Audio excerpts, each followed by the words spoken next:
Akong duha ka igsuon. Wa na. Nelson would come here every afternoon, pakataon ko.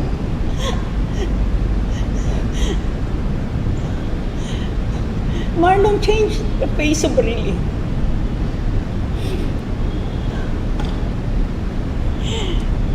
Naghan pa kayo siya plano.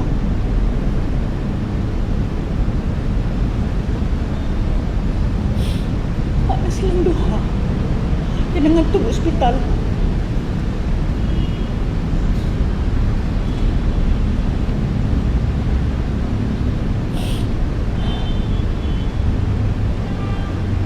Tuos muna po.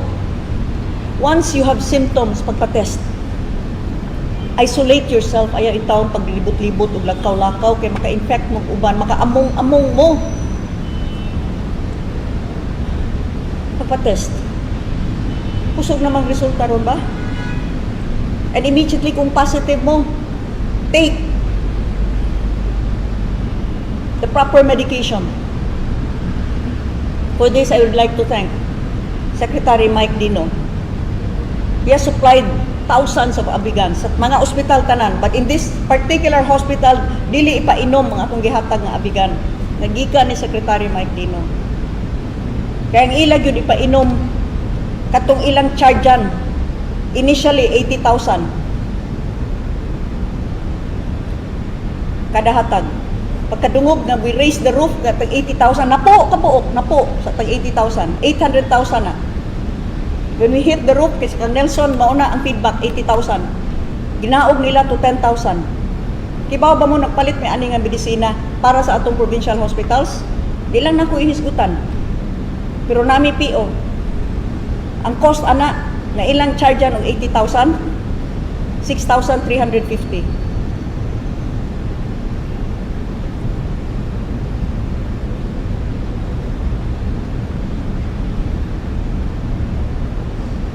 Lain-lain ra ba ang costing? Nami igagaw? Nasod sad sa maog gyapong ospital, giswab, katulo na negative. Pero gipainom gihapon anang tambala. Naaman mi tanan records, muhatag mo tug apidabit. Dili lang Garcia ang apelyido. Painom gihapon anang tambala, ang charge 20,000. Diferensya ang presyo. Pero tag 20,000. Unya gi-discharge after 3 days. Of course, why na bayran? Kay i-charge mas PhilHealth, moderate, 400,000.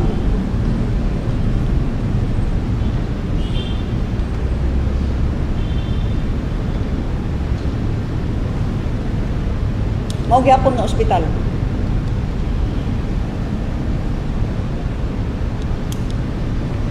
Pero mas maayod, makritikal, kay 750,000 man ang makolekta.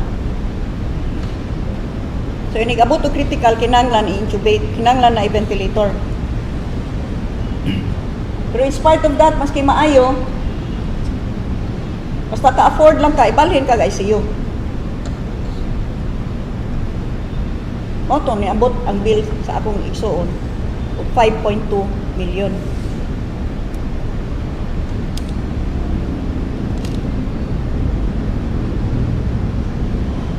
This is what happened to us.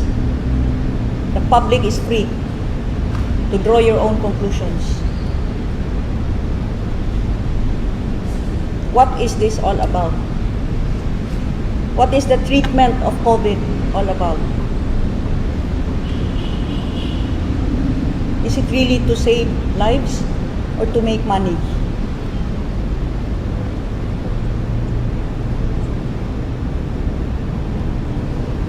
Alang ba ni aron mabuhi? O aron mas dako ang makolekta?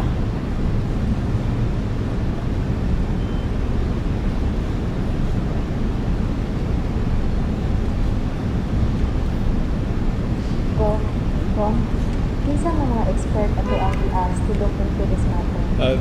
We will not disclose their names at this time, no? Oo, Okay. what kind of expert? Yeah, we will get experts in pulmonology and experts in infectious diseases, no? Kiboka medical community is very close-knit community, no? So we'd rather not disclose our experts at this time. Would it also include government regulators, experts from government regulators? Well, you know, in any inquiry, no, I think one of the best first. I'm speaking as a lawyer, no?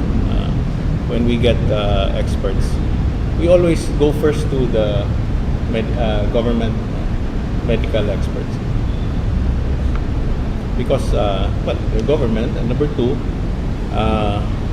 we all know that they're more exposed, no, to cases and they have vast experience in this field. So of course we will In this case, bang, it's DOH.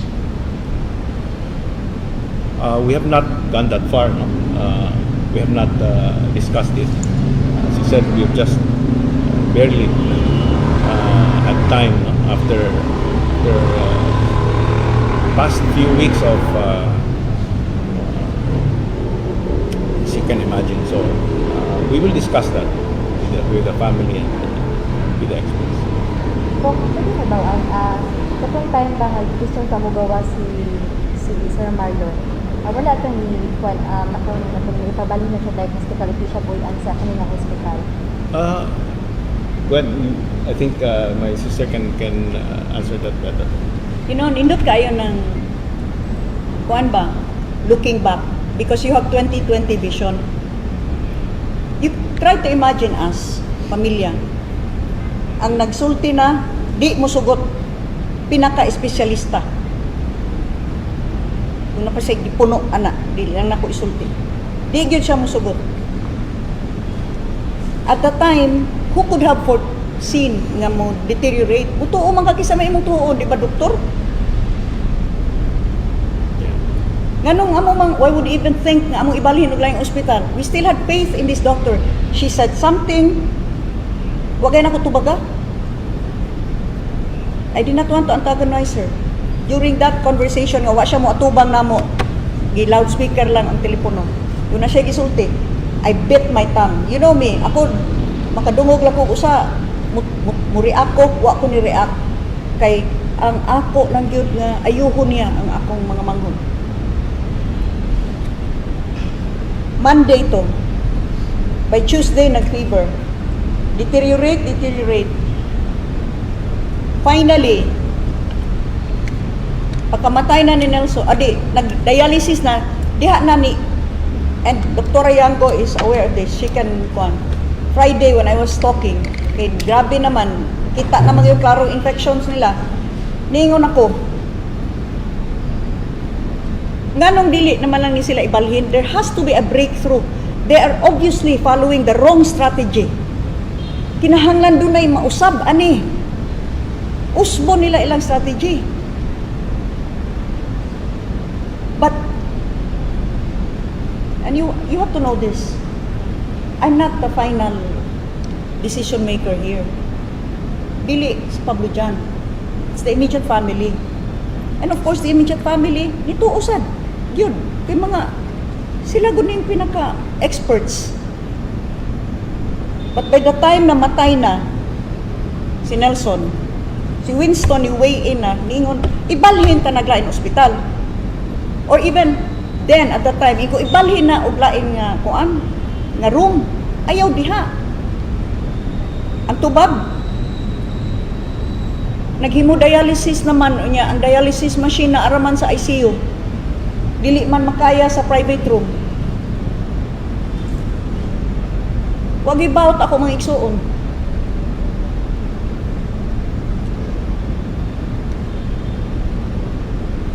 Clarification, Prof. Is the family implying that this particular hospital is kanang nangwarta sa COVID treatment, not just with your two brothers, but also in other. As I said, Dale, we are asking questions right now. We will have conclusions later on, but certainly we are looking at these circumstances. nganong taas mo kaya ang bill. Nga naman nga after having recovered, continuous mangyapon ng katong ilang strategy nga which would cost a lot. So we're raising questions. We're not making conclusions yet. That's for the experts later on to tell us whether this treatment, this particular intervention could have, which were expensive, could have been avoided and another route taken. So at this point, the family is grieving and family is asking questions. But we would like to make the public aware that there are these kinds of treatments and interventions that could cause the death of a patient who has already recovered from COVID. So it's not the COVID that's in these cases. It's not the COVID that was the problem. It was the intervention after they had recovered from COVID. That, according to the medical certificate, said caused the deaths of my brother. So, aron ang public is aware, so that simbako lang, because I would not wish this thing to happen even to my worst enemies. Not even to my worst enemies. Ang kasakit. Simbako lang usa sa inyong pamilya, moabot sa punto nga kinanglan na gyud siya sa ospital, no? Tingali ma-avoid ninyo ang kaning mga ospital or mga treatment na or intervention nga inay nga makapaayo sa usa ka pasyente, mananoy makapatay sa usa ka pasyente. So this is, if our brother's death would have any meaning at all, it is, well, to prevent others from suffering the same fate. So ask around lang. We will not di manaamo, it's not our job. Ask around kung asa man ang ospital nga, who try to avoid ka ng ventilator, no? Ventilator cause the death, and who only use ventilators as a last resort. Kana ask around lang, and ask around which hospitals have a pretty high batting average of COVID recoveries. Actually, dili man COVID recoveries, no? Okay, ni-recover naman ang akong mga igsuon, no? It's the treatment after they recovered, no? How so that's to answer your question. Right now, we are only asking these questions to make the public aware that there is this kind of thing going on. We're not making any conclusions yet. But the public Should be forewarned. should be forewarned. No? Should be forewarned. Sir, did the hospital po explain why do they have to keep your brother in ICU po, knowing the fact that both of them have recovered already? Did they explain it to you? Ano pa po ngayon? Or wala pa? Well, Didn't I say that on the day that Marlon sent the text, and he said, Chris, tell your mom, di ba ningon ko, I'm willing to sign any waiver. And then I said, and I am repeating this, we asked for a meeting with the doctors. None of them faced us. Only one answered, kay busy kuno kayo sila. And I only had that day to talk with them because I was going around the province pagka Tuesday. And when we asked her that Marlon already wants to go out, she refused. And did I not say that the reason why iyang gibalhin gikan sa COVID ICU kuno ni anak nga particular ICU kay dunay usa ka nurse nga ma-assign ra gyud ana sa akong brothers sa duha.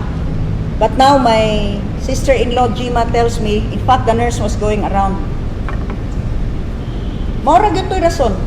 Kay na ay particular nga nurse nga ma-assign tagsa sa akong duha ka igsuon.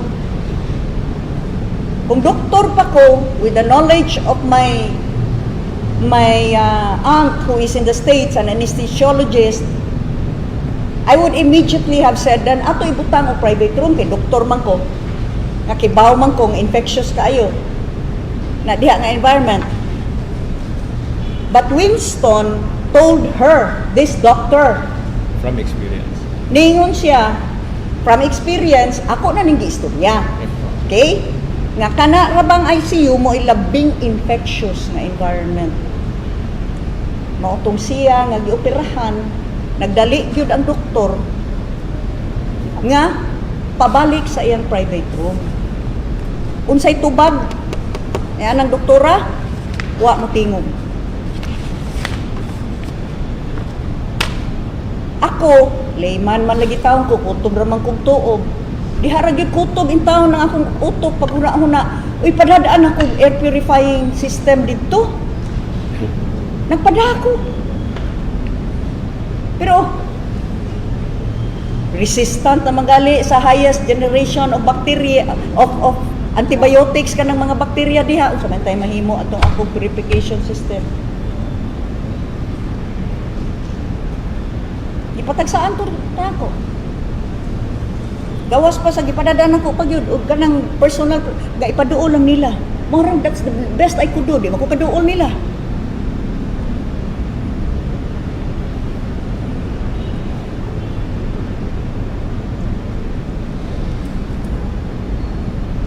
And I think, Dale ba, to answer your question, this question should be raised now. No? Kay naman guning ongoing batang kanibitang kwan about PhilHealth and how hospitals are charging PhilHealth. No? And right now, we know nga ang lahi man ang charging, no? Kung suspected of COVID, 160,000. No? COVID suspect. They charge PhilHealth up to 160,000. No? Kung moderate symptoms of COVID, 400,000. Kung critical, meaning kinanglanan ni ICU, 750,000.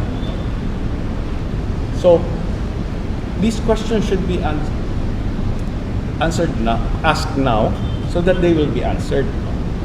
Nga, isn't there an incentive, no, for the hospital to put people who otherwise would not be needing ICU confinement, to put them in ICU so that a hospital, I'm not saying which particular hospital, a hospital can charge the maximum of 750,000 with PhilHealth.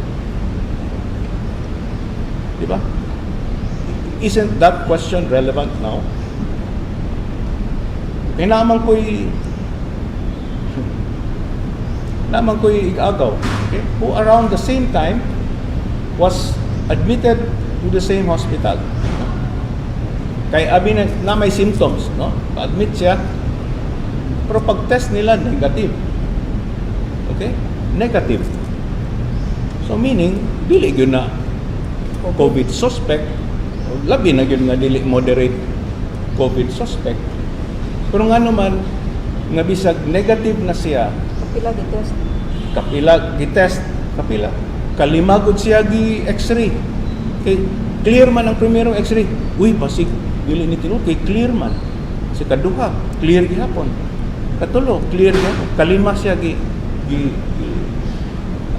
x-ray. So bisag negative na siya ang iyang test, no, sa COVID, sa swab test. He underwent the same treatment. Hatagan gyapon siya atong tambal nga tong mahal kayo. No? Ilang konsulti sa to. Kanang mahal kayo nga Pero, para treatment sa COVID. Pero maglain-lain ang presyo. Oh, maglain-lain Depende presyo. sa pasyente. 80 na 20 na Gs. No? Oh. Ngano man nga negative man siya for COVID, nganong pa-undergo man siya treatment for COVID. Iyang bill 400,000. Wa siya nabayran kay adtos PhilHealth, no? So aren't these questions valid now? Sagdi na lang mi, no? Kung ilaming chargean, mangita mig paagi, makabayad mi ng milyon-milyon. Okay. Pero wa ba nila ang mga hospital, wa ba ang mga hospital? I'm not saying all hospital, but isn't it possible nga na yung mga hospital nga gitikasan na ang gobyerno At sa the pag-diagnose pala at the expense of the government aron maka-charge sa PhilHealth at the expense of the Of the- taxpayers. And at the expense of people's lives. Yeah, at the expense of people's lives. Nga giving them medication, treatment, and interventions that are unnecessary and might be detrimental to their health. So, isn't this relevant